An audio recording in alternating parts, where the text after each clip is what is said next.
Hello, and welcome to the Empowerography Podcast. This is a platform created for women's voices to be heard and a place to share their stories, journeys, and successes with the world for the purpose of helping other women who might be on similar journeys. We are empowering women one episode at a time. I'm your host, Brad Walsh, so kick back, grab one of your favorite beverages, and enjoy the stories.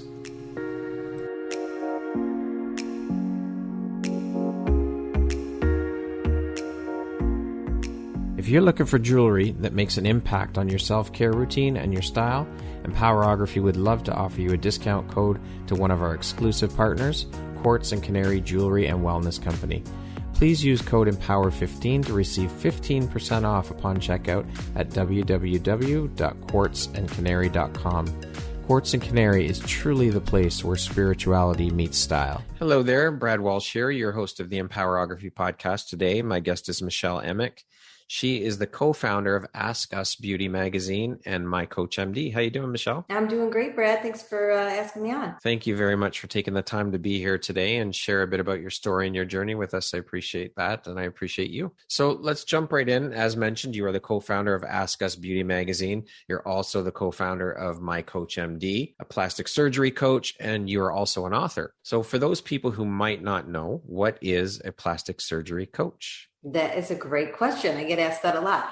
We are the first, I guess I'll say me, but it's a partner and I, we are the first step in the cosmetic journey. Okay. So what we do is we answer all those initial questions that you have prior to going into the doctor's office. The industry is, it can be overwhelming. It can be scary. And so we try to make it a great patient experience by getting you set up for success. So we will, start with really identifying the needs and goals of you as the potential patient. And then we'll, give you as much support along the way as possible. Some people work with us just initially, and then other people, we're with them all the way through pre and post-op surgery. Okay. So are you partnered up then with plastic surgery clinics then? Is that how that works? That's a great question too. We're independent. So we are actually hired by the consumer. We do not get paid by the doctors. There's very strict rules and guidelines on that. There's stark laws in place. So we have doctors that we certainly have worked with, pretty big Rolodex of doctors that we know that we would say, hey, here's some great doctors in your area. We always recommend, the potential patient seeing 2 to 3 doctors before making a decision. But, we certainly will, guide them to it. But we don't get any kickback on the back end, which would be nice, but we don't. But okay, so I'm curious because I've had a plastic surgeon on the show named Jacqueline, and we were talking about the whole pre-surgery consultation process. So, don't most clinics have the doctors that sit down and do these consults and help guide them in terms of, is this surgery right for you? Is that surgery right for you? As opposed to what you and your business partner do? Yep. The consultation that we do never replaces the doctor consultation. Right. But doctors are very busy. Yeah. And doctors did not go to school. They went to school to become surgeons. They do not have the same level of communication that somebody that really has one-on-one experience. So we dive deeper into more of the, again, the patient experience side of it. Okay. Usually you get 5-10 minutes in front of the doctor. Some doctors do a more thorough. The doctor doesn't want to sit and, talk for long periods of time, and then go over financing and what's your budget and who's your support system and all of those things. So really doctors love working with us because we're essentially setting a vetted patient through their door. Makes their process easier. Yeah, it makes their process easier. So they love it. They're like, and we don't tell patients, the biggest thing is, because I've been 20 years in the industry, is, we educate them. We don't, I always tell everyone, I'm like, I'm not the doctor. I don't claim to be, but I do have enough knowledge to get you set up so that you're excited to walk through the door. There's, the majority of people never even make it through the doors because of fear. It's a very intimidating industry. And so, again, it would never replace the doctor, but it makes their job a little bit easier. Right.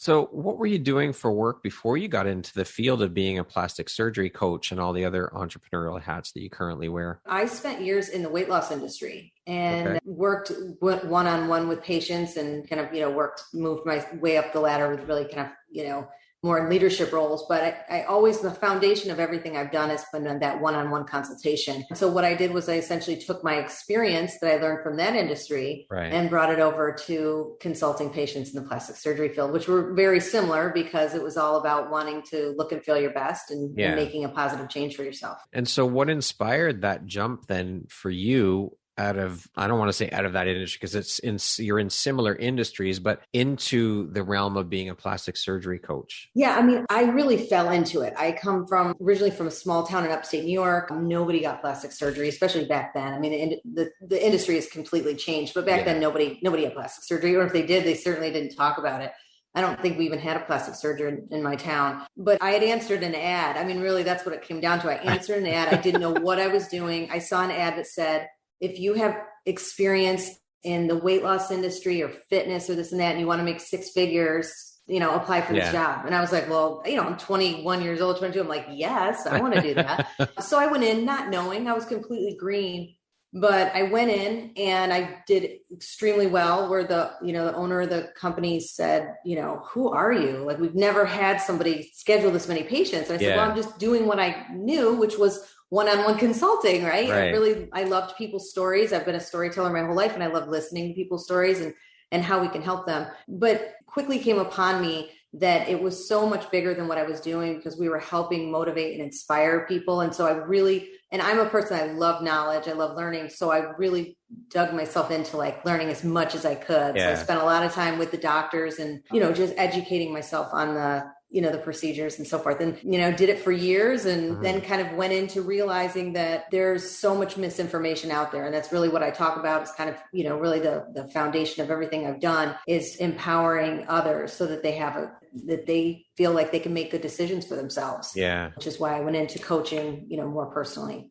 Right. So how long ago then did you co-found, My Coach MD? It was in 2018. So I've worked for several corporate national chains. I worked with a lot of private practices. We'd go in and acquire plastic surgery offices, really learned all the ins and outs. So in 2019, I said, I'm going to step outside and really kind of focus on twofold, which is the business. We work with consumers, and then we also work with practices, because what's great is we receive feedback from the patients. So if they go on 3 consultations, they're going to come back and say, here's what I liked about Dr. A. And here, Dr. B and C, here were the challenges. I wasn't greeted properly. They didn't answer the phone, whatever. So we have a whole separate side of the business where really it's operational efficiency and, that whole patient experience. So we were able to really capitalize on both sides. And, I would say that's probably 50% of the business was really, coaching and developing offices to what can they do to really provide build up that patient experience. Absolutely. Yeah. So and we're doing the same thing with the magazine, by the way, because we can do the same thing. It's, surveys and feedback. We all need it. That's it. That's exactly it. That's how you improve, right? Is listening to your people. So in the field of plastic surgery, I read that the ratio of male versus female surgeons is 5-1. That is a pretty staggering statistic and difference. What are your thoughts when you hear that stat? It's one of the reasons why you see, not to say we'll never feature male doctors, because I love the male doctors too, but we really highlight female aesthetic leaders. It's starting to change. It's slow, but it's starting to change. But yes, I feel strongly that we need to uplift our female docs. And that's why you see them in every magazine. And you will continue to see them. I love it. So obviously with social media, advertising, etc., we're constantly being reminded of what is considered beautiful nowadays. And there's this incredibly unrealistic standard of beauty that's being created, which has led to feelings of inadequacy among women when it comes to beauty. What are your thoughts on how we as a society can start to take the power back and shift that way of thinking? I think when it comes to that, I think it starts within ourselves, right? I mean, what are we focusing our attention on? If we're constantly highlighting it, then it's going to keep growing, right? What you focus on, grows. And so we need to be the ones that make a difference, which again is why it always circles back, in my end to our magazine, because we're putting out different images and we're highlighting beauty from the inside out, because I wrote a book about it. I know, I'm sure we'll get into that, but really it comes upon yourself. And I know myself as a woman, as a mother, I want to make sure that I'm putting out the right messaging. It's going to be slow moving, but we're making steps. We're making strides. We're making strides. Yeah. Yeah. We're heading in that direction. I think we're trying. I mean, I just got done doing an interview with Jess Weiner, who is a cultural expert. She's featured in our January issue, and she championed the Dove campaign and the Mattel Barbie campaign. And, she goes in and works with corporate, organizations, Fortune 100, 500 companies on, all of that inclusivity. And so it's, people talking to people like her is exciting. And this is why we're highlighting people like her inside the magazine. For sure. Now, I'm going to assume here, which I probably shouldn't do, but I'll do it anyway, that working in the industry that you do, you're a big advocate of self-love, body positivity, women's empowerment. Can you speak to a little bit about what those things mean to you on a personal level? Well, they mean everything. I mean, that's really what it's all about. Having met with thousands of women and seeing, women are hard on themselves. And, we've got, again, these standards of beauty, these ridiculous standards of beauty and so forth. And so, everything I do is really professionally is to drive that messaging of self-love. And it's not easy. I mean, anybody would be lying if they said they weren't. We're all very, hypercritical, but again, it's the foundation of what we do in our business. So what does the word beauty mean to you? When you hear that word, what do you think of? What comes to mind? Well, it's interesting you ask, because we ask every person that's inside our magazine, celebrities, athletes, doctors, we ask them to define beauty. That's kind of our signature. For me, it's very simple. One comes to mind, very simple. For me, it's feeling. It's about a feeling. I think beauty is a feeling. It's really hard to describe, but you know it when you feel it. Yeah, if you feel beautiful, you look beautiful, right? Yeah, absolutely. What is one common myth about your industry that you would like to debunk? Oh, I love that question.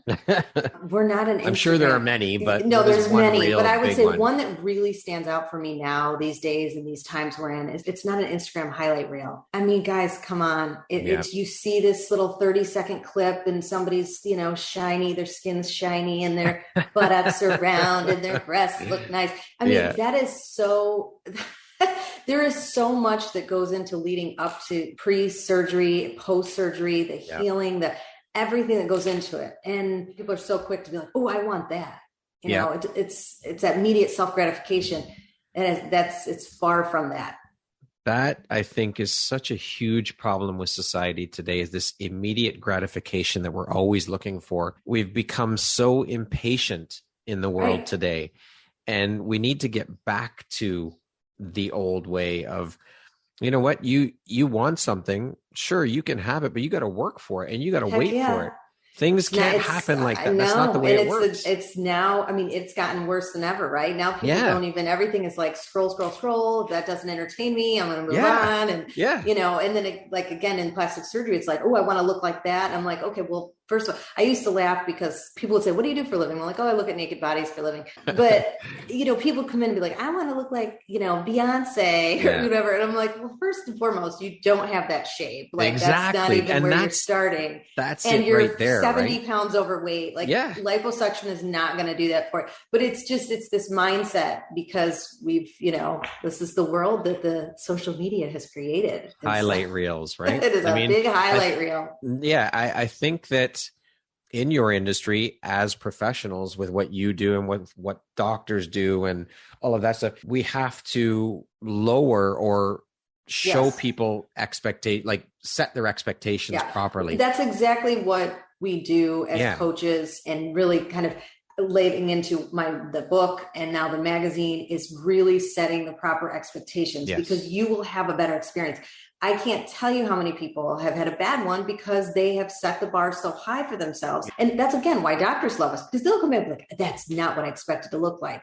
Well, it's because you held up a picture of, Christy Brinkley. Like, I'm sorry, but that's not what you look like. Like, it's not your structure, your age. I mean, there's so many factors. Yeah. But again, this is the world we've created, and this big fake before and after where people are like, oh, if I use this face roller, I'm going to have, my skin's going to be tightened. It's like, no. But, so that's part of the whole thing is, what we're doing is really trying to align people with real, like, let's real talk here. Real talk. Exactly. And that's what it is, right? It's just, I love that you said that someone comes in and asks, say, holding up a picture of Beyonce or Christy Brinkley. And, first of all, you don't have the body structure to look like it's impossible. It is absolutely impossible. But to it look can't like even that. tell you. It does it after this many years. And now, I mean, I do everything virtually now, and I don't do as anywhere near like I used to, because really my attention is over on the magazine, but I'll do some, even celebrity. Like I said, I'm going to be the celebrity plastic surgery coach, just doing the next one. But even people you would think have all this education, nope. It's still, even after all these years, I'm like, wow, people really just are clueless. Yeah, it's but hey, again, that's where, help. well, you know what though, without these people who are clueless in that way, you wouldn't have a job. So no, absolutely no. And so that's why we're glad to help. But it's what drives me is that we can help, because the last thing I want is somebody to have a bad experience. Yeah, of course. And that's really what it comes down to. Like, just educate yourself. Our tagline is kind of like, it starts with a conversation and know before you go. Very simply, know before you go. Go in there. It doesn't mean you have all the answers. I don't, I'm not saying I do, but I can certainly get you to a place where you're like, okay, I feel confident. And that's empowerment. That's for sure. Yes, absolutely. So we've alluded a couple times to your book. So let's talk a bit about the book you wrote, Blue Collar Beauty, Confessions of a Plastic Surgery Coach. Can you tell us a bit about that? Yes, it's my baby.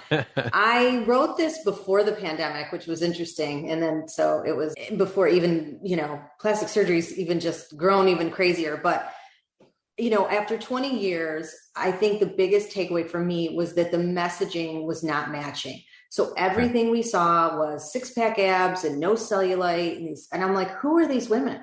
These are not the women I'm meeting with. And I've met with thousands of women. Right. And so I really wanted to get the message out of the real plastic surgery, the real heartfelt stories, the people that shared with me their most intimate, pieces of themselves and why they were looking to have something done. It's a beautiful industry. I love connecting with people and hearing their stories and helping them make a positive change. So I tell a lot of those stories in the book. I tell a lot of funny stories and stories about doctors, working with them. I mean, worked with a lot of doctors right out of residency. So some really funny stories, but just kind of the overall, what it was like to be behind the scenes in the industry. And then of course the takeaways. The biggest takeaway of the book is that happiness starts from within. So you can get all the procedures you want, but at the end of the day, you got to make sure you're really solid in the inside. And that was what resonated with the book, which came to the next step, which was, how do we broaden this platform? Yeah. Which is where well, as they say, right, happiness is an inside job. If you're not happy on the inside, it doesn't matter what you do to the outside. It's not going to change anything. Nope. And plastic surgery doesn't. It can be a temporary, people feel good for a while, but at the end of the day, you got to do the work. Or you're just going to keep searching for other things. Exactly. You keep spinning your wheels. Definitely. So what inspired you then to write the book? Really, the main thing was, I believe I have a great story to tell. I've worked with national chains. I started when I was 20. Again, I had no experience. I had this opportunity. Here I was at, my early 20s. And I started with a company that was the largest facial plastic company in the country. Most of the women I was meeting with were over 50. So here I am in my 20s. I used to say to them, I'm not there yet, but I will be. But they were trusting me. And I've always, people are like, you're an old soul. And I'm like, no, I believe that. But they would tell me these stories and I connected so much. And I thought, this is what I want to do. I'm a storyteller and I wanted to be able to get that messaging out and really just go through my journey, not only just that side of it, but I talk about really the business side and what it's like to work and go get up through the corporate ladder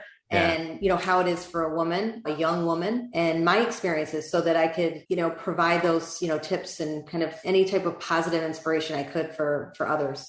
I love it. So when did the book come out? When was it released? So it came out in November, right before, a couple months before the pandemic. I started to do, I was doing a lot of podcasts and I was kind of rolling around. We were going to do did a couple things at Barnes and Noble. We're going to and then COVID hit and it was like, and then, had a couple different things that happened. We had a doctor we worked closely that had passed away and there was just a lot of different dynamics that kind of happened. But when we really stepped back and had time, again, it was like, where do we want to take this? I had over 200 women on my launch team to help the book get to number one. And I just was so enamored by the power of connection and community that I was inspired to say, okay, we're going to go big or go home. That's it. Community is an incredible thing.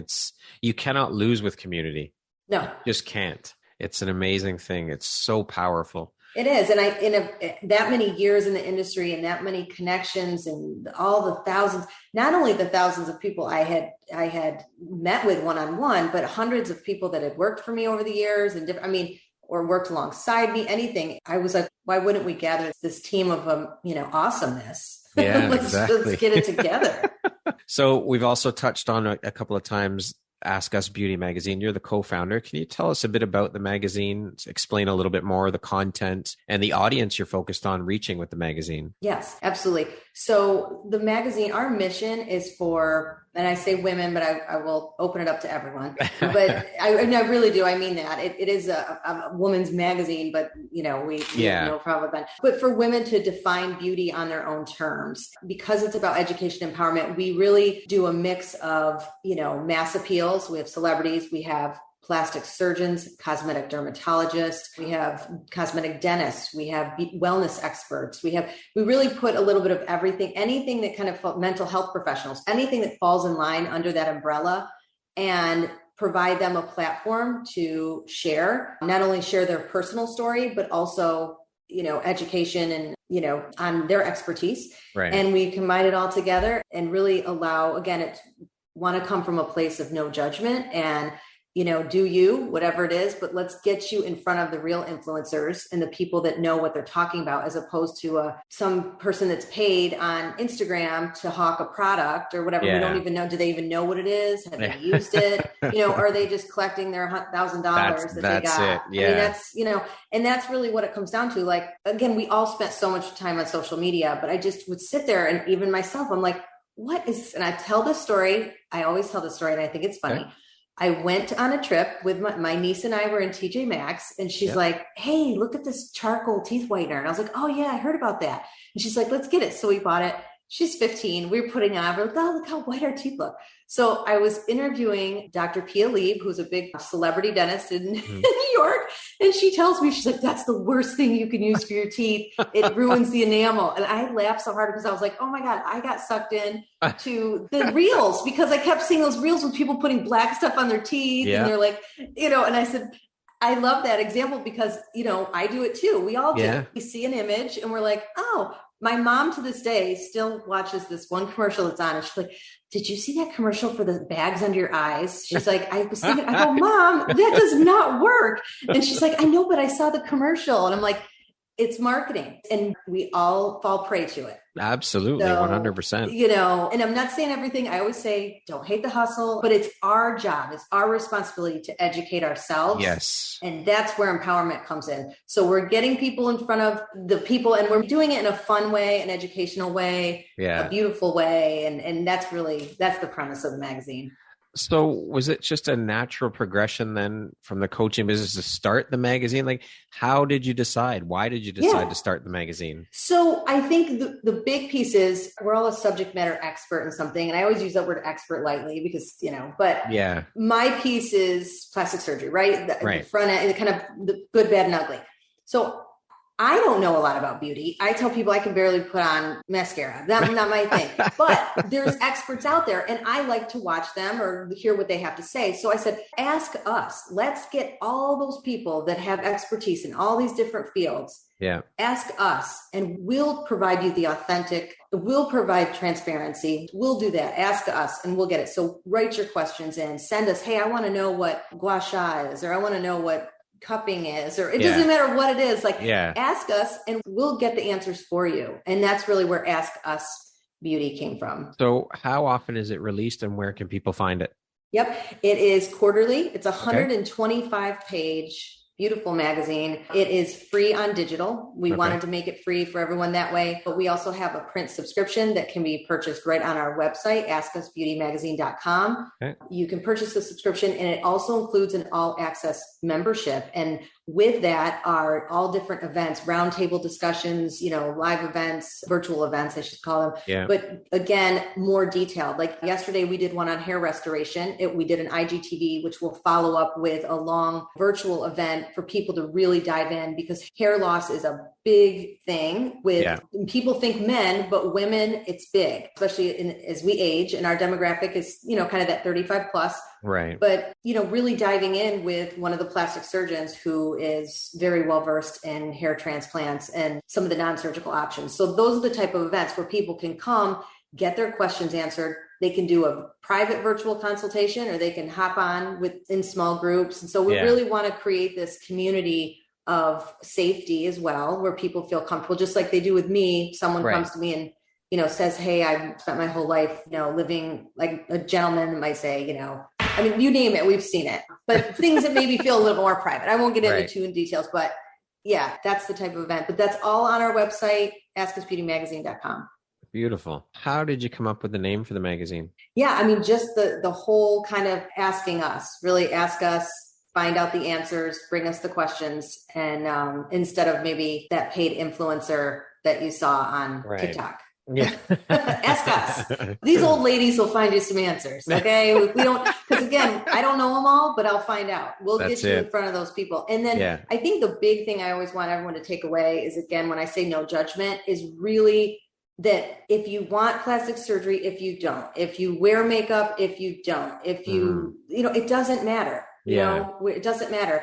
It's all beautiful because it's what you define as beauty, not what, advertisement that you saw in a magazine or on TV says. So you being the co-founder, what are your responsibilities with the magazine? Well, we are a startup, so pretty much everything. One of my partners does handle most of the development side. We outsource with some of the help that we have, but essentially I write a good majority of the articles. I do a lot of the big interviews with celebrities, everything. I have my hand in everything because that's wear many, many hats. Many, many hats. We actually are doing something great with 2022. We have team contributors.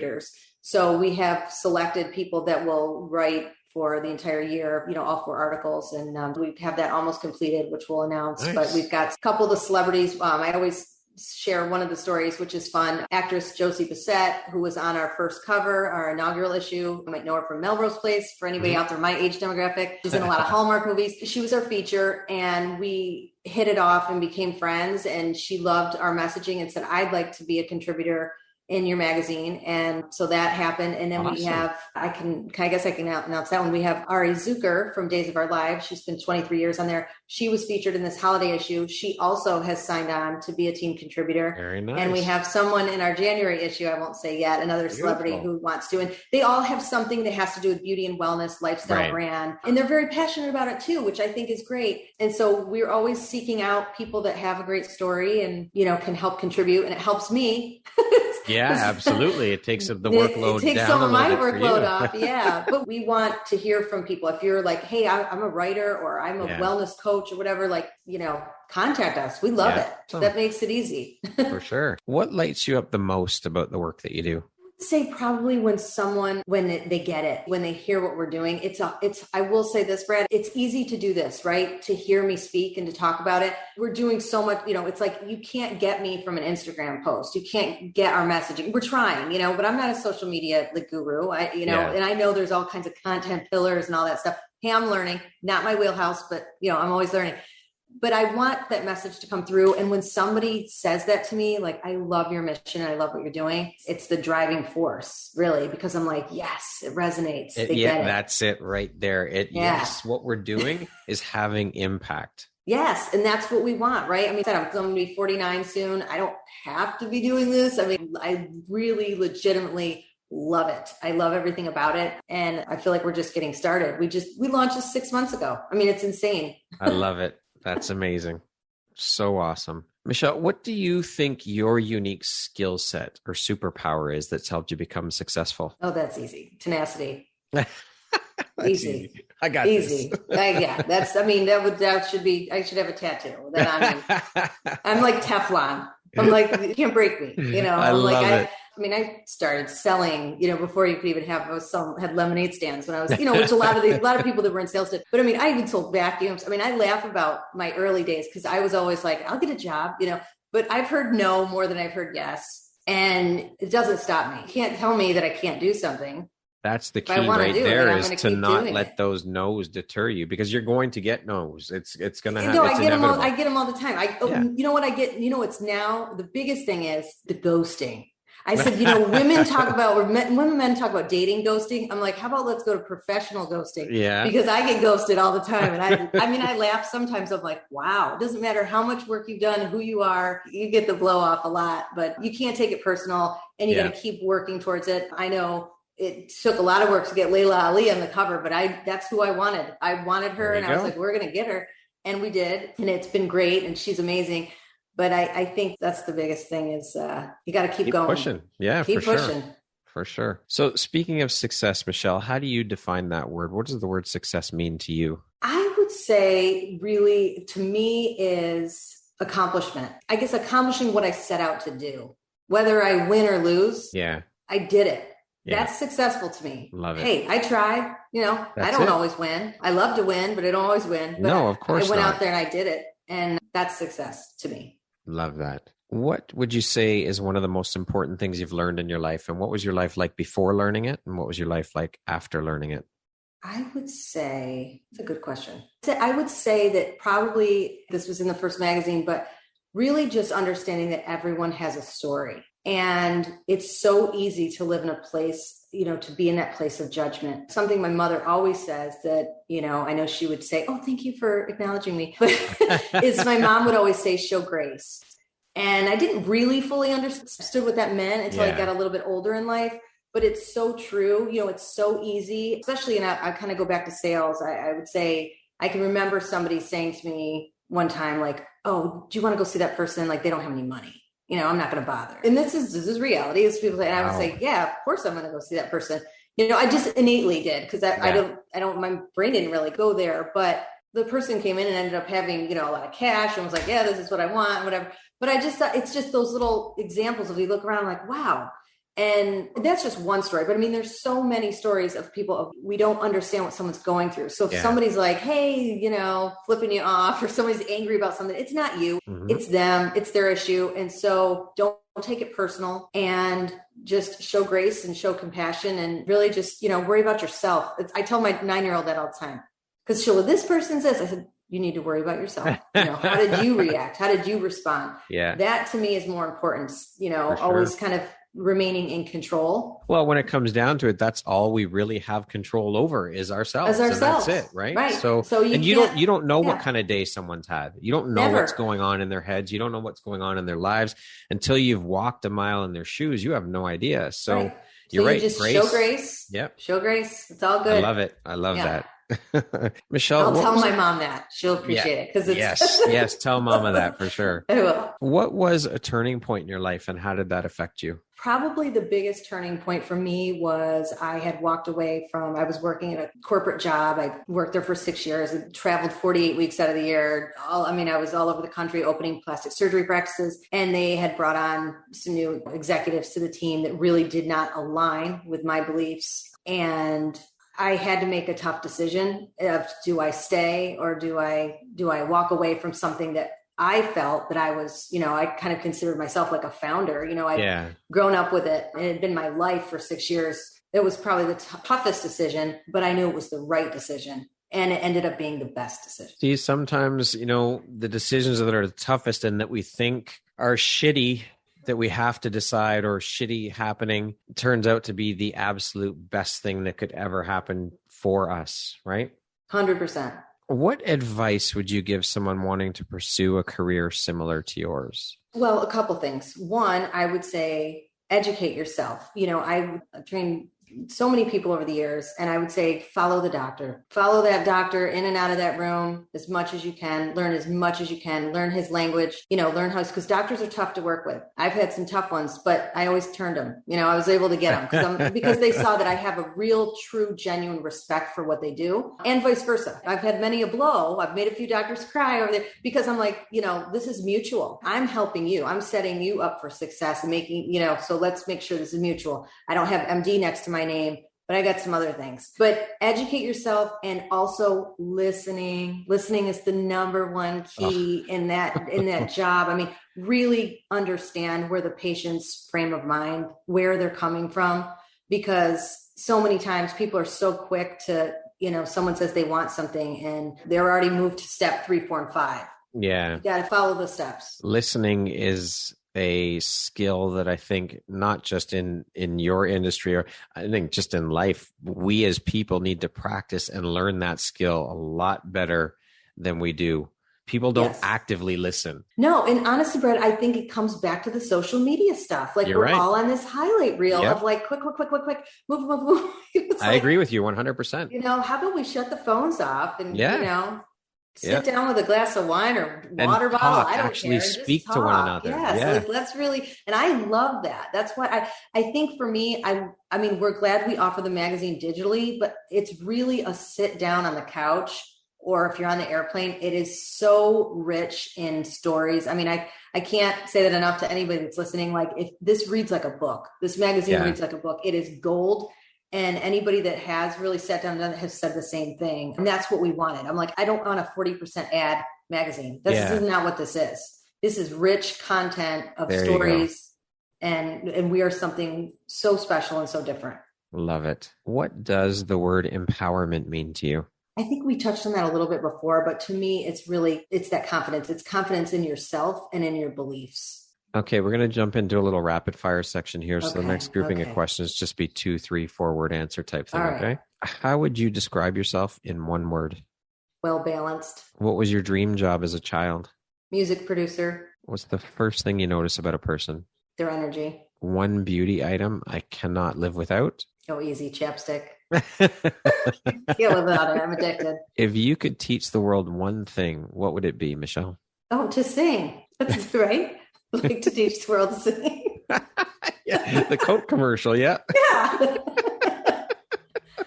What's one thing you want but cannot buy with money? Inner peace. If you could change one thing about the world, what would you change? Oh, so much pain.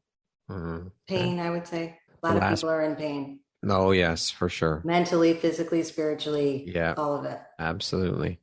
The last book or podcast I listened to or read was? Well, the last podcast I listened to was Dominant Stories. The last book I read, which not too long ago, is a book called Life is Too Short, Don't Wait to Dance. And that was with a woman we featured in our magazine. That's 7-time NCAA champion coach, Valerie Kondos-Field. That concludes our rapid fire section. Now back to our regularly scheduled program. So for you, Michelle, being in the beauty industry and working so closely with women, obviously women's empowerment is a big part of who you are and what you do. So what do you do to empower yourself and empower other women? Yeah, great question. Always be learning. I mean, I can't stand when people are like know-it-alls, right? Like everyone's like, it's like, you know what? There's always room for growth. Yeah. And just, so I think for me is opening my eyes and ears and just, I always am seeking more knowledge and trying not to just, you can be confident in your belief system, but you can still be open to others. And I think that's what it comes down to, is that we don't have all the answers, but, and nobody does. So just be open and listen and get some takeaways. And what do you do to empower other women around you? Hopefully through the magazine. I mean, I hope that's a big piece. I spend a lot of my time doing that. Obviously, I always try to instill that in my daughter and my nieces and anyone around me is trying to live a good life and be a good person. And I think when you asked me before, like, I am a well-balanced person. I think I've always been somebody that people have gone to, and that comes from my foundation of my parents. But again, providing that education to help people be more confident in the space and knowing that beauty really, again, kind of pushing that inside and out. Yeah. What does the best version of Michelle look like when you close your eyes and imagine it? I've always been a pretty solid person in terms of self-esteem. So, I mean, if I close my eyes, I feel pretty good with life. Could I get a little better shape? Yeah. I mean, I could get in shape a little bit better. Time is always something we all work on, right? So that would be the best version. But I got to say, I mean, I've always been pretty happy with who I am. And that's because of the people I'm surrounded by and how I live my life. Beautiful. Michelle, if you could go back and give your younger self one piece of advice, what would that piece of advice be? I would say that life is a journey and everything is a lesson. And, kind of that whole old cliche of like, don't sweat the small stuff. Yeah. I mean, everything. And I see this with, I have teenage nieces and just everything in general. Everything is just over the top, and I was like that too, it's like, and so you realize as you get older, you're like, it's just not It's not that big of a deal. So I would tell myself, like, just chill out, just let it flow and learn from it. Like, what can I take away from this? Good, bad, and indifferent. It doesn't matter. Life is, it's like a book. Next chapter. Okay. Yeah. The story will get better. You're right. I mean, there is a lesson to be taken away from everything that happens in life. Everything. And life happens for us, not to us. That's another thing, right? Yeah. But learning it's hard that, when you're in that, when you're in that, you're like, and that's why I always say, I'm like, man, wisdom is wasted on us old folk. Because I want to go back and I'm like, oh, trust me on this, but you couldn't have told me back then. I would have been like, no, and that's it. You can't. The younger generation, they have to go through it. They have to experience. Yeah. That's how they're going to learn, right? They're not going to listen anyways. It doesn't matter. No, they're not going to listen. But in my mind, I'm like, if I just ingrain it, I try to with my daughter, just, using the techniques and tools I've learned over the years. And I'm hoping that a little rubs off we got a few more years, but oh my goodness. Lastly, Michelle, if you were to deliver your last 30-second speech to the world, what would that last 30 seconds sound like? What would you say? No pressure, Brad. None at all. None at all. No big deal. You got 30 seconds. What would you say? I think the biggest piece would be to connect with yourself and really find out what's serving you and ask yourself those questions. Who are you surrounding yourself with? And what are you spending your time on? Who do you want to be? What do you want to do? And really find that passion, work hard, and go for it. Connect with others that you can learn from. But really, it's really sitting in that quiet space and connecting with yourself and get real. Everything always comes back to self. Always. It's the foundation for everything. Absolutely everything. And my favorite phrase, I have to say this one, my favorite phrase of all times, and it comes from, I have his wife in our holiday issue right now, Robin McGraw. My favorite line, I don't watch the Dr. Phil show, but I've always used this, is, how's that working for you? It's my favorite line. I've used it all my life because I think it's so funny, because it really is kind of like you have to do self-reflection, like, oh, you're right. How is that working for me? So it really is, that's kind of what it comes down to. So. Yeah, for sure. Michelle, thank you so much for taking the time to be here today and share a bit about your story and your journey. It has been an absolute pleasure speaking with you. You are a true inspiration with all the work you're doing. I love your mission about empowering women and teaching people that beauty and love is an inside job. Happiness is an inside. I love all of it. All that you're all that you're doing is absolutely incredible work. You inspire me to no end. Thank you so much. I appreciate you taking the time. That means so much. I'm honored to have you as a member of the Empowerography community. Thank you so much. It's been an absolute pleasure. Thank you, Brad. Once again, my name is Brad Walsh, host of your Empowerography podcast. Today, my guest has been Michelle Emmick. She is the co-founder of Ask Us Beauty magazine and My Coach MD. Thank you so much, Michelle. I hope you have an amazing rest of the day. You too.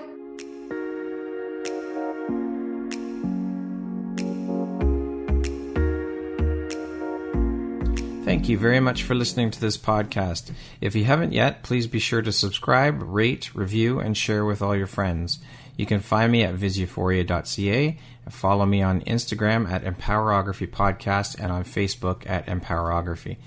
Please join me next time for another inspirational story from yet another amazing woman.